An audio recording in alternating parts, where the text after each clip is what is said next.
Hey, how's everybody doing? This is Mark Gunnels with lineups with another edition, March Madness edition. But this time I'm talking about the star freshmen in the big dance. Obviously, their first time here in March Madness. There's been a lot of talk throughout the year about how great this freshman class is. I think it's arguably the greatest freshman class in college basketball history. But now they got a chance to really make their mark in March. This is a time of year where everybody's watching. Your grandma, your uncle, your distant cousin who hasn't watched one college basketball game all year. Now they're filling out brackets. They're all experts and they are tapping in during this time of year, especially this week. It's nothing better than the first 2 days. Everybody has a chance. Everybody feels like they can go on a run, whether you're a low seed, you're a top favorite. So it's a very, very special time all around. But today, I am going to rank the top 10 freshmen in March Madness. I love this class. I think all 10 of these guys I'm going to name will be entering the NBA draft. And there's a really good chance that all of these guys are going top 10, or at the very least, they'll all be in the lottery. So I'm going to start off. I'm going to go from 10 to 1. We're going to get right into it. At number 10, I have Nate Ament from Tennessee. Now, he's 10 for a reason, which is still really good. He's going to be a lottery pick. There's no doubt about that. The guy is 6'9", 6'10", long, rangy, can handle the ball, can shoot, very skilled. But there's a reason why he's there, because I'm not that high on him. I'm not. Heading into the year, he was a potential top 5 pick. We knew the top 3. Right. Whatever order you have. AJ, Darren Peterson, and AJ DeBansta, right? Nate Ament was a guy that could have snuck in that 4 spot. You still got Caleb Wilson out there, who was not on this list simply because he is not playing, right? He's out for the season. We know UNC is still in it, but he is not playing. And I also want to give another disclaimer. I did not list Mikael Brown Jr., who would be a top 10 pick and would have been on this list, but he just got ruled out this morning for the first weekend. Now, if Louisville ends up advancing to the Sweet 16 and he comes back, we'll come back and readjust the list. So those are a couple disclaimers. And then also, this is not a mock draft. This is not who I think is going to go 1, 2, 3, or who I even think necessarily should go in a certain order. This is based on performance heading into March Madness, and we will adjust the list based on the future performances coming up in the next few days. So I just want to get all of that out there. Now back to Nate Ament of Tennessee. He's averaging 17.5 points per game, 6.5 rebounds, 2.5 assists, but he's only shooting 40% from the field, which is very jarring to me. Like I mentioned, he's 6'9", 6'10", and oftentimes he floats too much. He shies away from contact. He's a skinny built. I can't believe who said this. I think it was Seth Greenberg. Somebody on one of these national talking shows recently compared him to Kevin Durant. We have to stop doing this, okay? Just because you're 6'9", 6'10", long, rangy, skinny, can shoot, can dribble, doesn't mean you're Kevin Durant. How many Kevin Durants have we heard over the last 10 years? Stop it. Please name a lesser version of that same prototype, please, which is something that I'm going to do. My NBA comp, and I'm going to have an NBA comp for all 10 of these guys, for Nate Ament is Jaden McDaniels. which is ironic because Anthony Edwards, his teammate, said, I'm paraphrasing, we don't have Kevin Durant, but we got Jaden McDaniels. Like, we're good. And I like Jaden McDaniels. He's a good basketball player, but he's obviously not a superstar or star. He's right below that.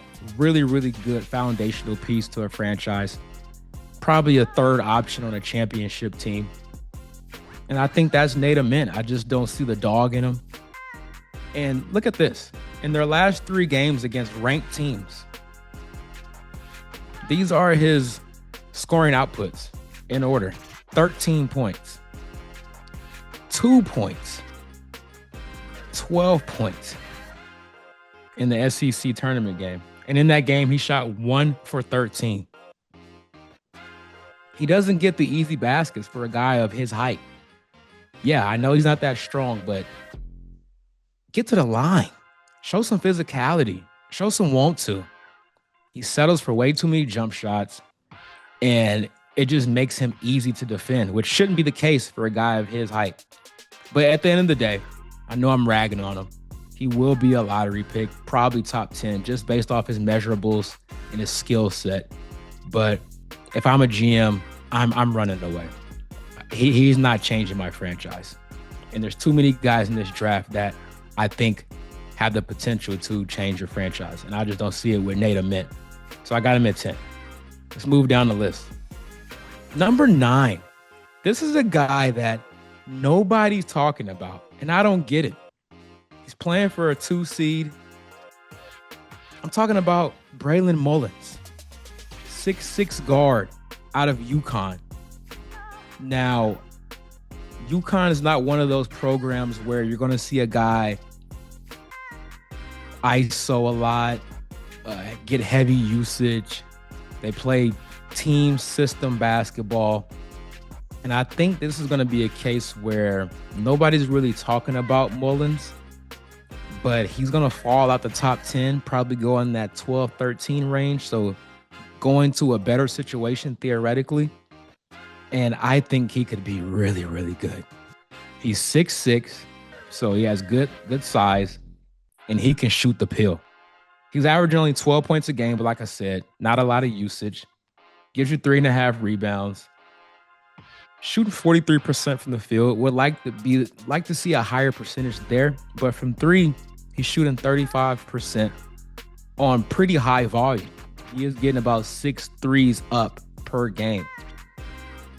My NBA comp for him would be Mike Dunleavy Jr. Now, before you laugh, now maybe before your time, you're like, Mike Dunleavy Jr., that's not a great comp. He wasn't anything in the NBA. He was a solid role player, but you got to remember, before that, he was the 3rd overall pick in the draft. He was a 2nd-team All-American at Duke, and I think he was placed in the wrong era. If he played now with the floor spacing, the emphasis on shooting threes, I think he could have been a potential all-star. I mean, you're kind of seeing it now with a guy like Con Knippel. I think he's benefiting a lot from this era of play with floor spacing, ultimate green light. So I can see Braylon Mullins kind of in that type of vein. So I like him a lot. And like I said, I think he's getting compressed because he's playing at UConn. They're not a really sexy team. They're a really good basketball team, but a lot of people didn't really watch them this year. The Big East was bad. I like him here at number 9. I think he's got a really, really big tournament for them if they make a run. Number 8, Cole Pete from Arizona. Another situation where you're playing on a loaded team, so the numbers won't be eye-popping. But if you watch the film, watch the tape, you know why this guy is projected to be a top 10 pick. He averaged 13.6 points per game this year, 5.3 rebounds, 2.5 assists. Pretty good for your 4-man that can play the 5 at times. Shooting over 50%. Very, very physical guy. I mean, he's built like a stallion. I mean, you wouldn't think this guy is a freshman at all. He's a tank. And that's why I give him an NBA comp of Carlos Boozer. There will be another Boozer we talk about a little bit later, but Carlos Boozer. He has a nice mid-range shot, just like Carlos. Big frame, as I mentioned. Soft touch around the rim. But I think he has higher upside as a defender than Carlos Boozer did. Boozer wasn't a great defender. He gave effort, but that wasn't his calling card. I think Cole P could be one of the best two-way stretch fours in the NBA. Number 7, Keaton Wagler out of Illinois. Now, this guy came out of nowhere, which is ironic in more than one way because he's from Kansas. So shout out to him for that. Local kid from my area. But he was the Kansas State Player of the Year. But he was only like a 1 or 2 star guy out of high school. But it still irks me that the Kansas State Player of the Year in high school didn't even get an offer from the University of Kansas. I mean, could you imagine him and Darren Peterson in the backcourt right now? But I digress. He's in a great situation. He's a 6'6" guard, averaging 18 points per game, 4.8 rebounds a game, and 4.5 assists. He's very shifty.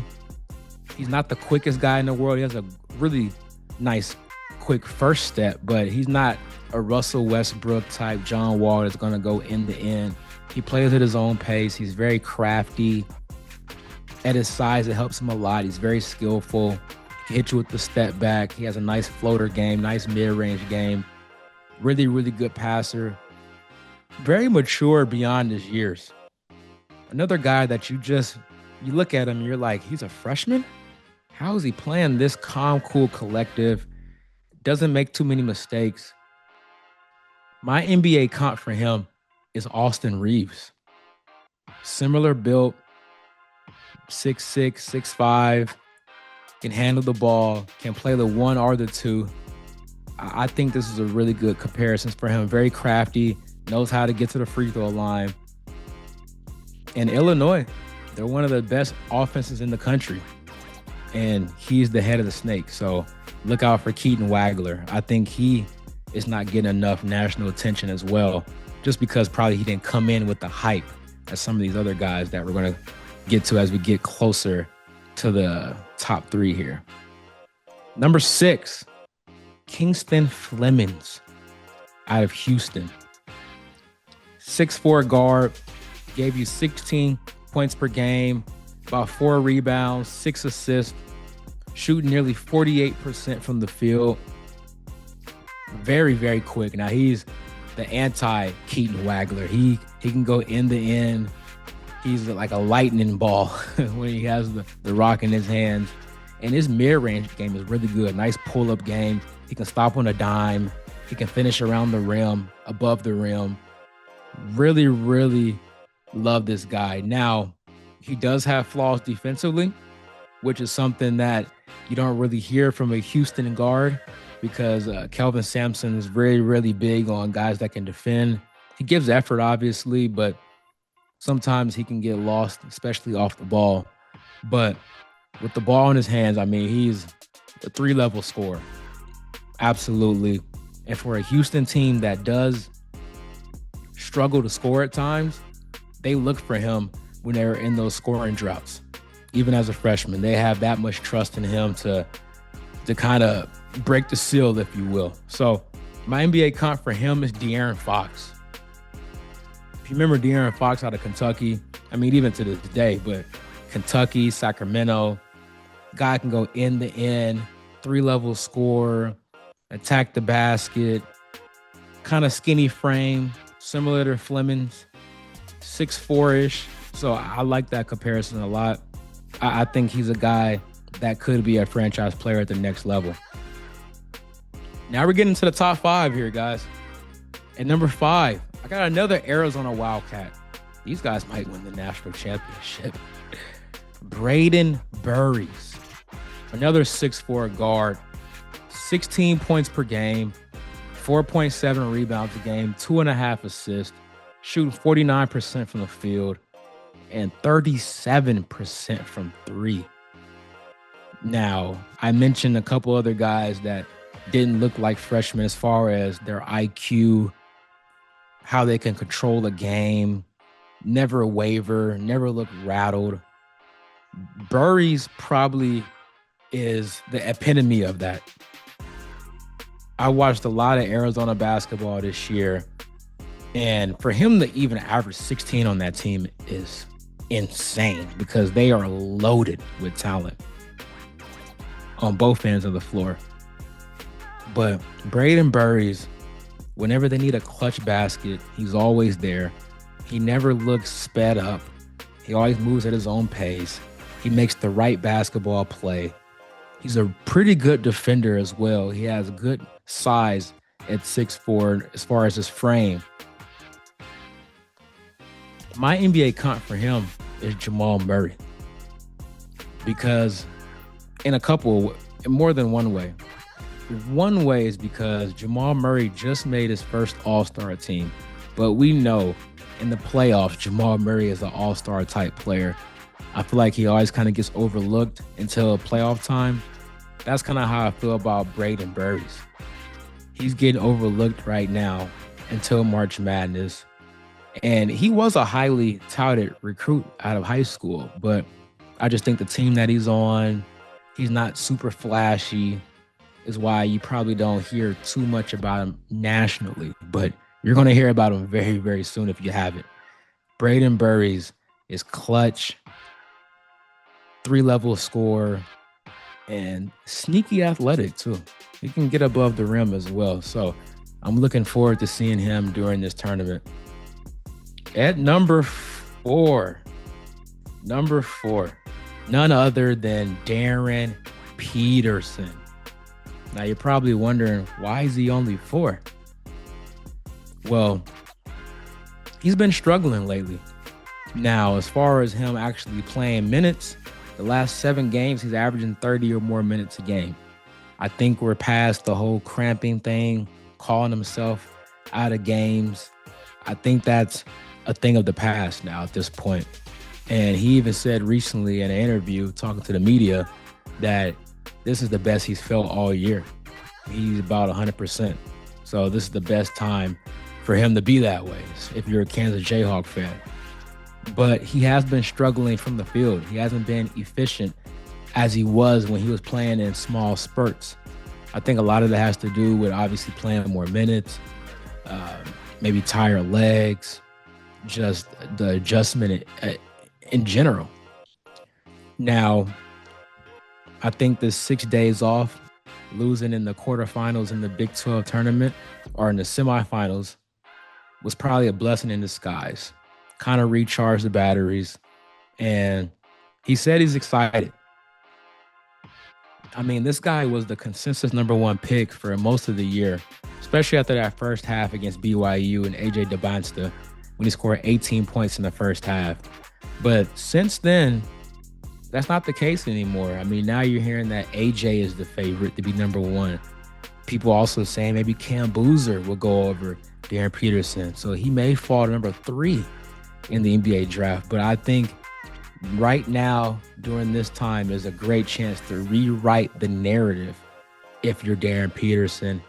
So I'm really looking forward to seeing how he does because he has potential to be number 1 on this list in about a week. If Kansas goes to the Sweet 16 and he balls out, which I don't think is very far-fetched at all. Now to the top 3. Number 3. Oh, I didn't get my player comp for Darren Peterson. I think the player comp for him, you can go a couple guys. I know a lot of people say Kobe. I don't want to go to the mountaintop there, but he does have some traits there. But I'm going to say Devin Booker. 6'5", 6'6" guard, can play the 1 or the 2. Very, very smooth. 3-level scorer. High-level mid-range jumper. And is also athletic. You know, you may not look at him as like an Anthony Edwards type athlete, but he can get up and make things happen above the rim. So, and also he does mention that Devin Booker is probably his favorite player in the NBA right now. So he clearly models his game after D Book. Now let's go to the top three. Number 3, Cam Boozer. 22.5 points a game, 10 rebounds, 4.5 assists, shooting 56% from the field. I mean, you're talking about consistent national player of the year. You know every single night what you're going to get from Boozer. You can pencil him in for 20 and 10. Now, it may not be the sexiest thing in the world. It may not be the most entertaining brand of basketball, but he gets the job done. He uses his strength. He knows at the college level that nobody can stop him down low. And he's also a really good playmaker. He could bring the ball up at times. You could put him at the top of the key. He can initiate offense. He can shoot the occasional 3, mid-range shot. I think his NBA comp, and I love this one a lot. I think this may be the most accurate one I give today. Atlanta Hawks. Keyword, remember, keywords, Atlanta Hawks, not the current version. Al Horford. Similar height, similar build, can dribble the ball a little bit, can shoot the outside 3, shoot the mid-range, can play within 5 feet, can pass, can play make, and is a willing defender and can rim protect at times as well. I think it's a really good comparison. Both guys are, to the casual fan, kind of boring to watch. But when you look up, they have like 18 and 12 with 3 or 4 assists. So I love this comp for him. You know, Al Horford was never a franchise changer, but he was a guy that could be your second or third piece on a contending type team. And he's still playing today. And I think Cam Boozer can play 15 plus years as well. I think with his game and how he plays, it doesn't exert too much energy. It's not based on athleticism. So I love this comparison. Number 2, the aforementioned AJ Debonsta. 25 points a game, almost 7 rebounds a game, nearly 4 assists, shooting over 50%. 6'9", 6'10", super athletic, covers a lot of ground with his steps. I mean, his euro around the rim is nearly unstoppable with how much ground he covers. He's a dog too. I mean, he plays both ends very, very hard. He competes. There's been multiple games where he's played all 40 minutes. You can tell it means something to him, which I think is a trait that GMs and scouts will love. He's a lot more skillful offensively than people give him credit for. Obviously can handle the rock at his size. He has a nice back to the basket game, baseline fadeaway. Now his outside shot is definitely not consistent at this point. You would live with him shooting threes, but I don't think his jump shot is broken. I think it's something that he can develop over the years, but he has a nice mid-range game, and if he gets within 5 feet, you could forget about it. But I think the main thing offensively that would translate instantly is his ability to draw fouls. I mean, we see how the NBA game is officiated now. He's very crafty. He knows how to use his leverage. My NBA comp for him is T-Mac. I think that's if he reaches his ceiling. People forget Tracy McGrady was not Tracy McGrady before Orlando. When he was on Toronto with Vince Carter, he was kind of in his shadow. He was a raw, athletic freak, but you didn't see the full package offensively. So I think if AJ continues to work on his game, which I have no doubt that he will, I think that's something that he can reach as far as his ceiling goes. So high praise there for AJ, but they're going to have a rough time in the tournament. Just not a lot of talent on that BYU team. So we'll see if he can carry them at least to the second weekend. And number 1, I haven't said this guy's name yet, so I'm pretty sure you know where I'm going here. He's the hottest name in college basketball right now. Everybody's praising him for good reason. Darius Cuff Jr. from Arkansas. 23 points a game, 6.5 assists, 3 rebounds, shooting 48% from the field. He's shooting really good from 3 as well. Another guy that just doesn't look like a freshman at all. I mean, he doesn't shy away from the moment. He has the ability to carry a team. He never looks rattled, never looks sped up, moves at his own pace. He has that. If you grew up in the inner city, he has that street ball type mentality and vibe to him, right? And it makes sense. He's from Detroit, East Coast, killer crossover, can get to the rim anytime he wants to. But the fact that he can shoot the three ball at the level that he can makes him almost impossible to guard because you have to respect his outside shot. But then he can beat you off the dribble. He can pull up in the mid-range. Now, he needs to lock in more on defensively. There's a lot of lapses that he has on that side of the ball, but his offensive prowess is something that you just cannot ignore. And my NBA comp for him, the younger people out there may not remember this guy, is Stephon Marbury. Similar size, similar build, about 6'2", 6'3", a little thick guard. Marbury's from the East Coast, from New York, tough, never backing down from anybody. I see a lot of similarities in how they move, how they finish at the rim, even like their jump shot a little bit kind of looks similar. So I like that comp a lot for Darius Acuff, and I think Arkansas has a chance to make a run, maybe to the Final Four. I mean, Coach Calipari does it again. I mean, how many guards is this guy going to produce? I mean, John Wall, Derrick Rose, Devin Booker. I mean, we can just keep going on and on. Tyrese Maxey. He's just SGA. I mean, this guy just is the guard developer. If you're a top guard in the country, why wouldn't you want to play for John Calipari? I don't see why you wouldn't. So that's the top 10, guys. I'm going to update this every week throughout the tournament. So may not have 10 next week because depending on who gets eliminated this weekend, it may be a shorter list. I might have to add some people to the list that didn't make the top 10. So we'll see. But we'll have 16 teams left around this time next week. And we'll see how people can go up and down, whose stock is going up, whose stock is going down. I'll keep you guys updated. Thank you guys for checking in to another episode here. And I'll see you guys next time.